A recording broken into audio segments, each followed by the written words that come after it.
நீங்கள் பார்த்து கொண்டிருப்பது உங்கள் ரேமா டிவி. இது சத்தியத்திற்கு சாட்சி. ஆண்டவராகிய இயேசு கிறிஸ்துவின் நாமத்தினாலே உங்கள் யாவருக்கும் ரேமா இவாஞ்சலிக்கல் மிஷன் சார்பாக வாழ்த்துகிறோம். உங்களுக்கு எங்களுடைய வாழ்த்துக்களை தெரிவிக்கிறோம். இந்த நாளிலே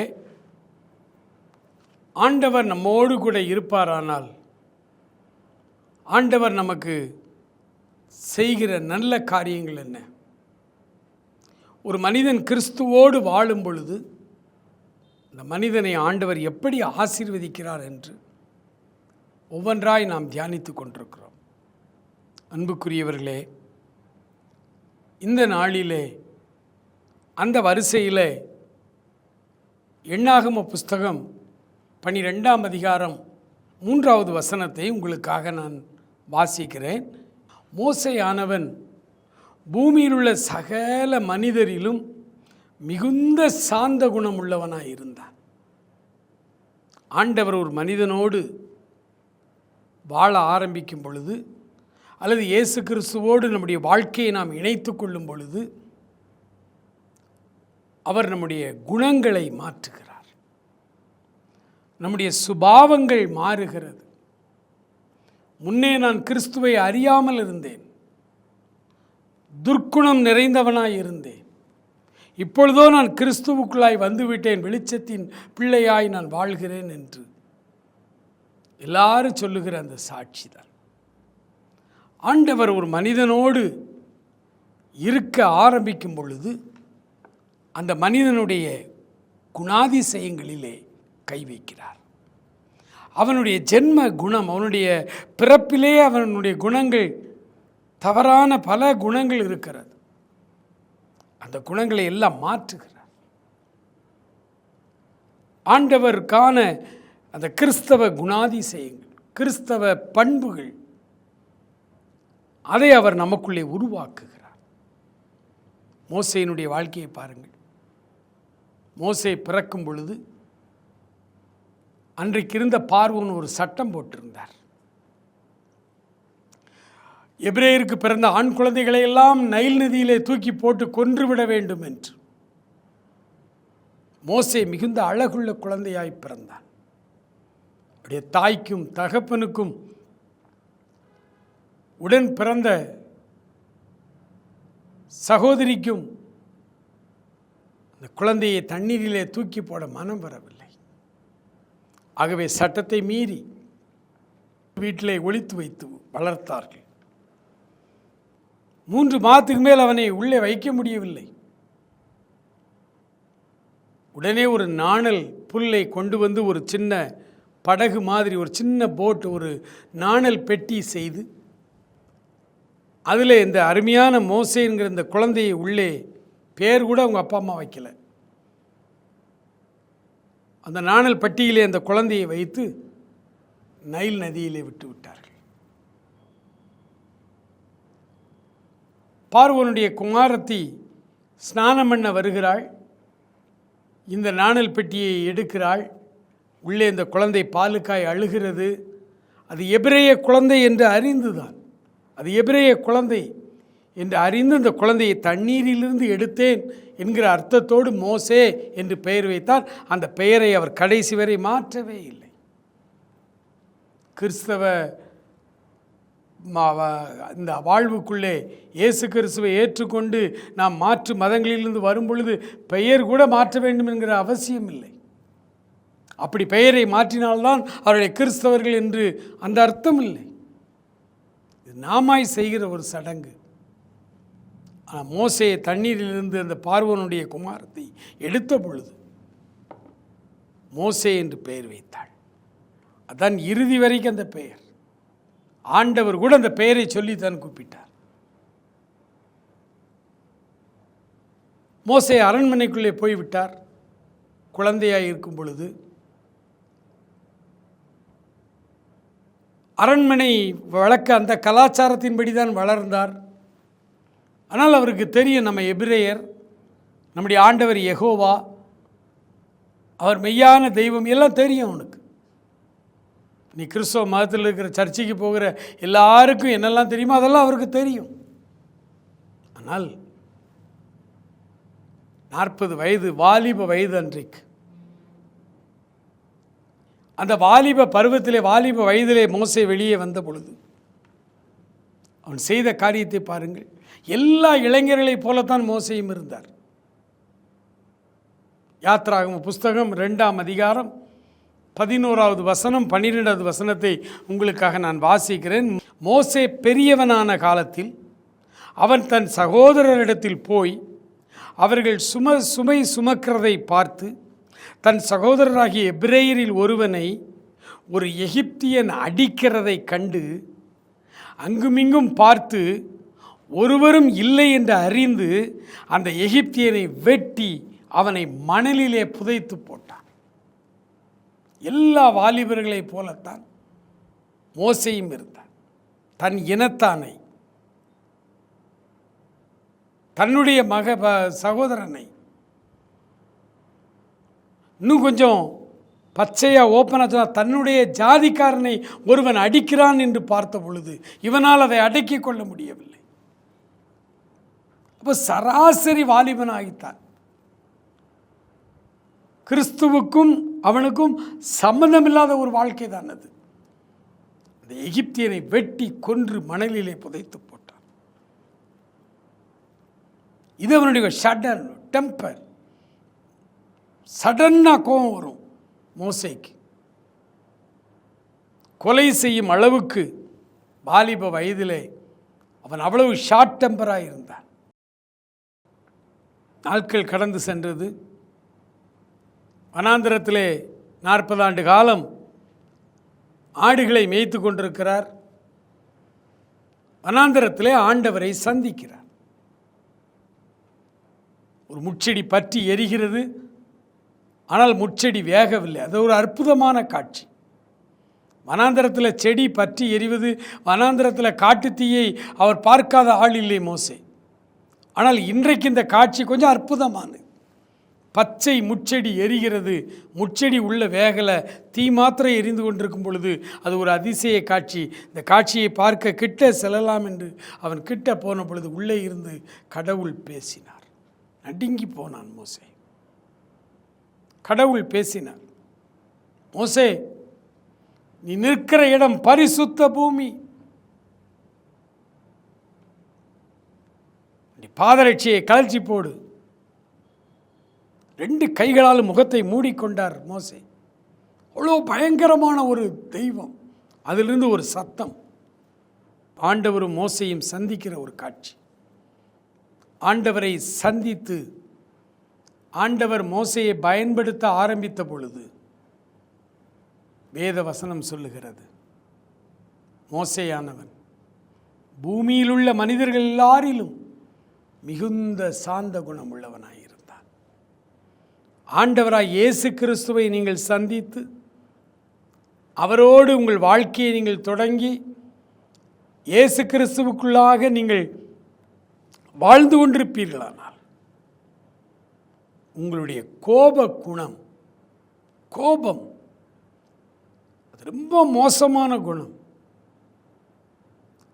முன் கோபம் அது முற்றிலும் மோசமான ஒரு குணம். நம்முடைய கோப குணத்தை அவர் மாற்றி சாந்த குணம் உள்ளவர்களாக அவர் நம்மை மாற்றுகிறார். ஏனென்றால் சாந்த குணம் என்பது ஆவியின் கனிகளிலே ஒன்று. இயேசு கிறிஸ்து நமக்குள்ளே வந்து நாமும் அவரும் ஒன்றாய் இந்த புது வாழ்விலே நான் ரட்சிக்கப்பட்டவன், ஆண்டவருடைய பிள்ளை என்று சொல்லி அறிக்கையிட்டு அவருடைய ஊழியத்தை செய்து கொண்டிருக்கிற அவருடைய பிள்ளைகள் ஒவ்வொருவருடைய வாழ்விலும் இந்த கோப குணம் மாறி சாந்த குணமாய் அவைகள் மாற்றப்படுகிறது.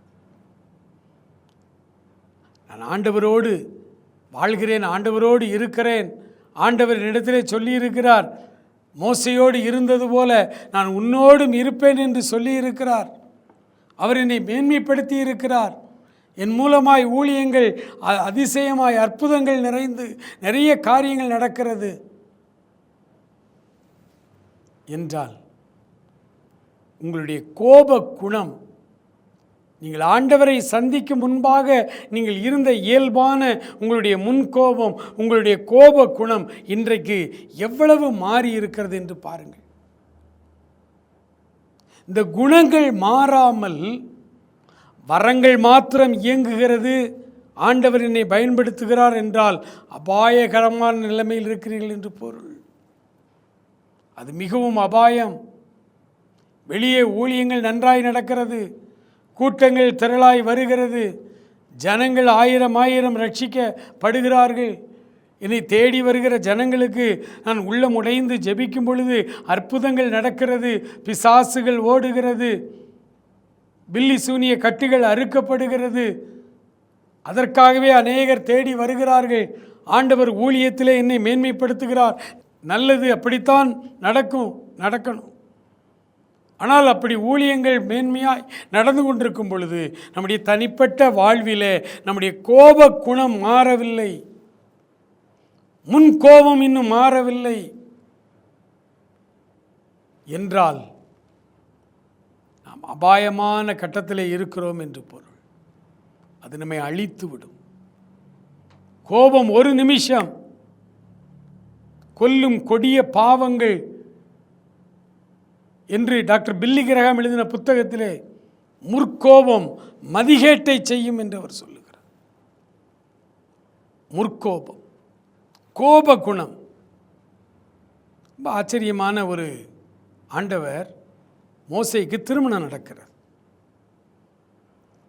மோசே ஒரு பெண்ணை திருமணம் செய்கிறார். அந்த பெண்ணினுடைய பின்னணி வரலாறை எடுத்து பார்த்தா ரொம்ப ஆச்சரியமாக இருக்கும். அந்த அம்மா, அவங்களுடைய குணம் என்னென்னா சிடுமூஞ்சி. அந்த அம்மா சாதா சிடுனே சண்டை போட்டுக்கிட்டு இருப்பாங்க. மோசைக்கு மிகப்பெரிய உபத்திரவமாக தான் அந்த அம்மா இருந்தாங்க.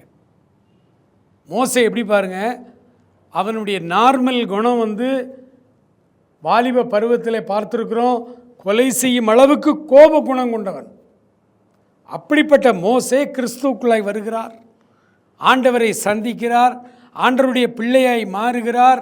அவருடைய கோப குணம் மாறிக்கொண்டே வருகிறது, சாந்த குணம் உள்ளவராய் மாறுகிறார். ஆனால் அவருக்கு திருமணம் நடக்கிறது.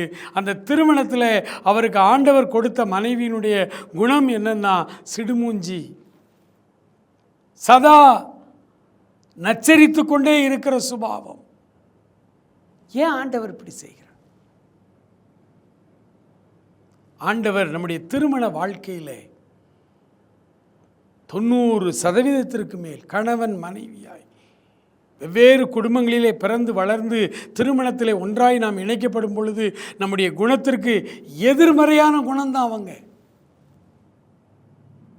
இன்றைக்கு நம்முடைய தமிழ்நாட்டிலே வயது முதிர்ந்த போதகராக இருக்கிற ஆர் ஸ்டான்லி அண்ணன் அவர்களிடத்தில் கேளுங்கள், அண்ணன் சொல்லுவார்கள். லில்லியன் ஸ்டான்லி, அந்த அக்கா ஸ்டான்லி அண்ணன், 2 பேருடைய வாழ்க்கையில் அவங்களே சொன்னது, அண்ணனுடைய குணத்துக்கு எதிர்குணம். அவங்க எதிரெதிரான குணம் உள்ளவர்களை தான் அன்று இணைக்கிறார். எதற்கு?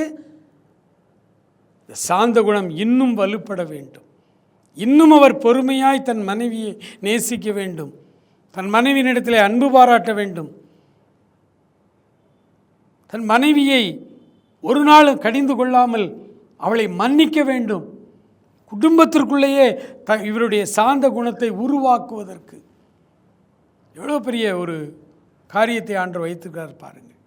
இது வெளியரங்கமாக பார்த்தா சரியாக நமக்கு புரியாது. இது புரியாமல் தான் நிறைய பேர் குடும்பத்தில் சண்டை போட்டுக்கிட்டே இருக்கிறாங்க. நமக்கு எதிர் குணம் உள்ள ஒரு பெண்ணை ஆண்டவர் நமக்கு மனைவியாய் கொடுத்தார் என்றால் முதலாவது நீங்கள் ஆண்டவருக்கு நன்றி செலுத்துங்கள். ஆண்டவர் உங்கள் மேல் மிகுந்த அன்பு பாராட்டி மோசேக்கு மனைவியை கொடுத்தது போல எனக்கு இந்த மனைவியை, இந்த சகோதரியை மனைவியாய் கடவுள் கொடுத்திருக்கிறார். என்னுடைய குணத்திற்கு நேர் எதிர்குணத்தை கொடுத்திருக்கிறார். அதற்காக நான் ஆண்டவருக்கு நன்றி செலுத்துகிறேன். இந்த பொண்ணை கொண்டு என் தலையில் கட்டிட்டாங்களே அப்படின்னு நினைப்பது உலக பிரகாரமான மாம்ச சிந்தை, மாம்ச எண்ணம். ஆவிக்குரிய சிந்தை அப்படி இல்லை. ஆண்டவர் தெரிந்துதான் வெவ்வேறு குணம் கொண்ட 2 பேரை திருமண வரம்பிலே ஒன்றாய் அவர் இணைத்து ஒரே குடும்பமாய் வைக்கிறார்.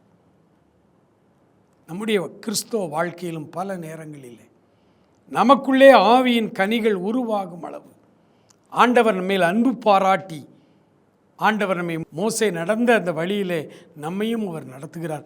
அதுதான் கிறிஸ்தவ வாழ்வு, அதுதான் ஆண்டவருடைய நடத்துதல். இதை நீங்கள் நன்றாய் விளங்கிக் கொள்ளுங்கள். மோசே அப்படியானால் இந்த மோசே பூமியில் உள்ள மனிதர்களால் மிகுந்த சாந்த குணமாய் மாறிட்டான்னு சொன்னால் அந்த ஆவியின் கனி அதுக்காக பழைய சுபாவம் போயிடாது, அது உள்ளதான் இருக்கும். ஆவியின் கனியோ அன்பு, சந்தோஷம், சமாதானம், அப்படி வரிசையாக அந்த லிஸ்ட்டு வந்து கொண்டே இருக்கும். 9வது காரியம் இச்சை அடக்கம். இச்சை இன்மை இல்லை, இச்சை அடக்கம். மாம்சம் இரத்தம் இருக்கும் வரை மனிதனுக்குள்ளே இச்சை இருக்கும். ஆனால் அந்த இச்சையை செயல்படுத்தாதபடி அதை அடக்கி வைத்திருப்பது தான் ஆவியின் கனி. அதே போல தான் கோபம், முற்கோபம், இதெல்லாம் இரத்த சுபாவங்கள். கிறிஸ்தவ சுபாவங்கள் மேலோங்கி மேலோங்கி மேலோங்கி வரும் பொழுது, இந்த சாந்த குணம் மேலோங்கி வரும் பொழுது, இந்த கோப குணம், இந்த முற்கோபம் உள்ளே அடக்கப்பட்டு இருக்கும், உள்ளதான் இருக்கும். மிகுந்த சாந்த குணம் உள்ள மோசே ஒரு நாள் என்ன நடந்தது தெரியுமா? எண்ணாகம புஸ்தகம் 20ஆம் அதிகாரம் 10வது வசனத்தை உங்களுக்காக நான் வாசிக்கிறேன். மோசேயும் ஆரோனும் சபையாரை கன்மலைக்கு முன்பாய் கூடி வரச் செய்தார்கள். அப்பொழுது மோசே அவர்களை நோக்கி, கலகக்காரரே கேளுங்கள், உங்களுக்கு இந்த கன்மலையிலிருந்து நாங்கள் தண்ணீர் புறப்பட பண்ணுவோமோ என்று சொல்லி கன்மலையை 2 தரம் அடித்தான். என்ன நடக்கிறது? வனாந்திரத்திலே அவர்கள் சுற்றி சுற்றி வந்து கொண்டிருக்கிறார்கள்.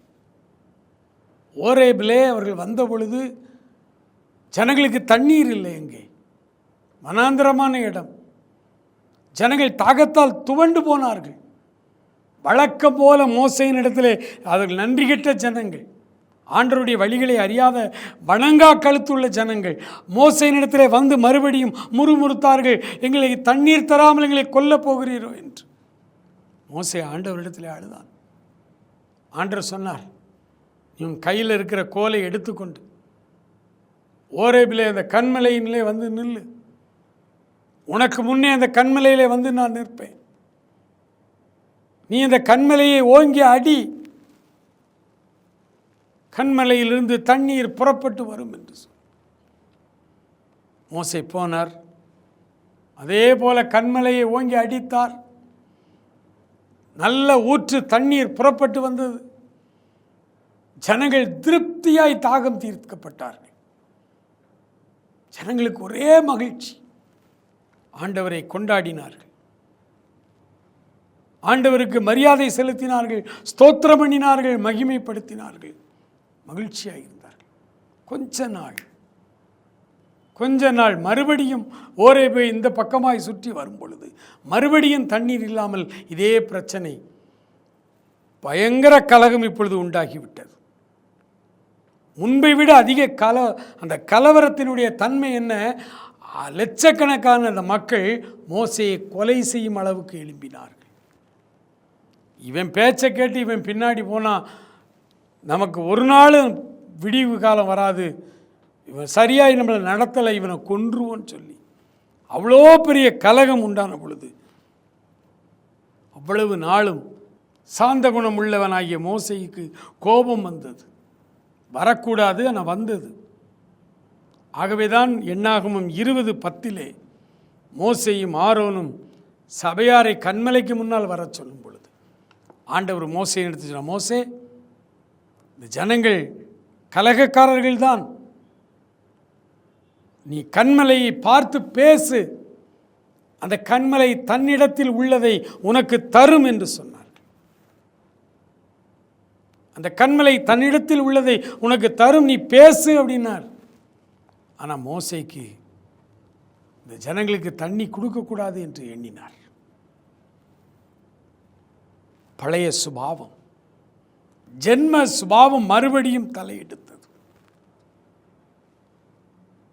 கன்மலைக்கு வந்து நின்று சபையாரை எல்லாம் கூடி வரச் செய்து சொன்னார்கள், கலகக்காரரே கேளுங்கள், உங்களுக்கு இந்த கன்மலையிலிருந்து நாங்கள் தண்ணீர் புறப்பட பண்ணுவோமோ என்று சொல்லி மறுபடியும் கன்மலையை ஓங்கி அடித்தான்.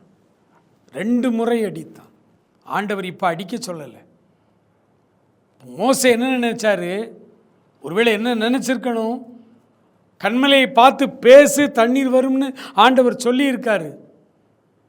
நம்ம என்ன செய்யலாம்? இந்த ஜனங்களுக்கு தண்ணி கொடுக்கக்கூடாது. இந்த ஜனங்களுக்கு தண்ணி வேணாம், சாகட்டும். பழைய கோபம் உள்ளிருந்து வருது, மாம்ச குணம் வருது.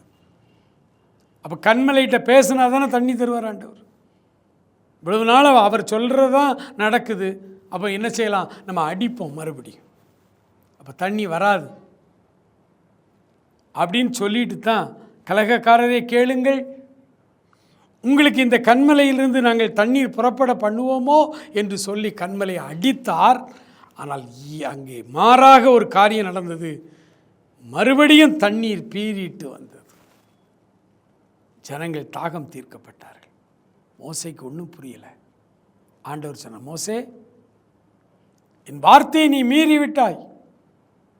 அதனால் நீங்கள் 2 பேரும், மோசேயும் ஆரோனும், ஜனங்களை நடத்துவீங்க.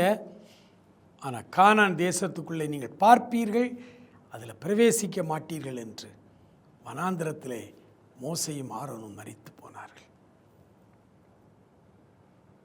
இதில் நிறைய சத்தியங்கள் நமக்கு உண்டு.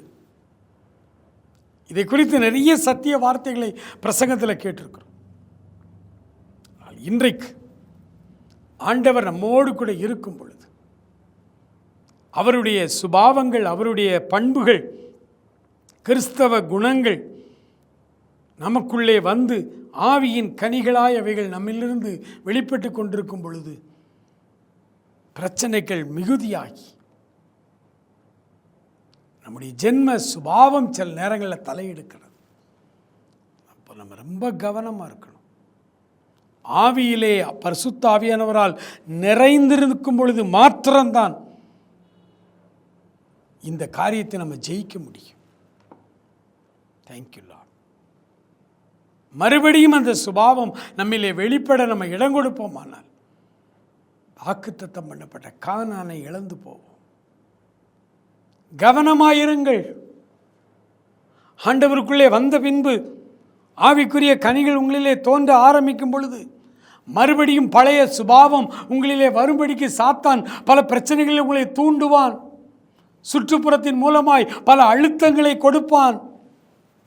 நாமும் எவ்வளவுதான் சமாதானமாக இருப்பது என்று மறுபடியும் நம்முடைய பழைய பாவத்தை, பழைய சுபாவத்தை வெளிப்படுத்தி விடுவோம். ஆனால் ஆண்டவருக்கு விரோதமாய் பாவம் செய்தவர்களாய் மாறிப்போம். இன்றைக்கு மோசே அந்த ஜனங்களை தண்டிக்க வேண்டும் என்று நினைத்து தானே மாட்டிக்கொண்டார். முதல் முறை கன்மலையை அடித்த பொழுது தண்ணீர் வந்தது. 2வது முறை பேசு, தண்ணீர் வரும் என்று சொன்னார். மோசே என்ன சொன்னார் பார்த்தீர்களா? நாங்கள் தண்ணீர் உங்களுக்கு தருவோமோ என்றார். தண்ணீர் தருவது மோசேயினுடைய வேலையா? என்ன செய்யணுமோ அதை செய்ய வேண்டிய வேலை மட்டும்தான் மோசே. மோசேயால் தண்ணீர் தர முடியாது, ஆண்டவரால் தான் தர முடியும். ஆகவே தான் 2வது முறை வார்த்தையை மீறி கன்மலையை அடித்தும் தண்ணீர் வந்தது. நன்றாய் விளங்கிக் கொள்ளணும். எந்த அற்புதமும், எந்த சுகமாக்கும் வல்லமையும், எந்த விதமான பெரிய அதிசயமான காரியங்களும் உங்களுடைய ஊழியத்தில் நடக்கிறதென்றால் அது உங்களால் உண்டானதல்ல, அது ஆண்டவருடைய சுத்த கிருபை என்பதை ஒரு நாளும் மறந்து போகக்கூடாது. நாங்கள் தண்ணீர் உங்களுக்கு புறப்பட பண்ணுவோமோ என்று சொன்னான். மோசேயா தண்ணீர் தருகிறார்? இல்லை, கடவுள் அல்லவா தண்ணீர் தருகிறார். இதை நாம் விளங்கி கொள்ள வேண்டும்.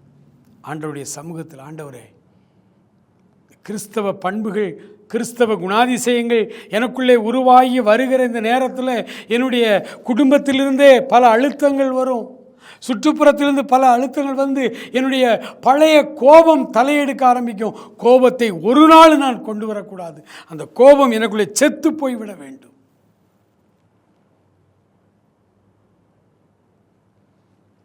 ஆண்டவரிடத்தில் அர்ப்பணிப்போமா? ஆண்டவரிடத்தில் நம்மை ஒப்பு கொடுப்போமா?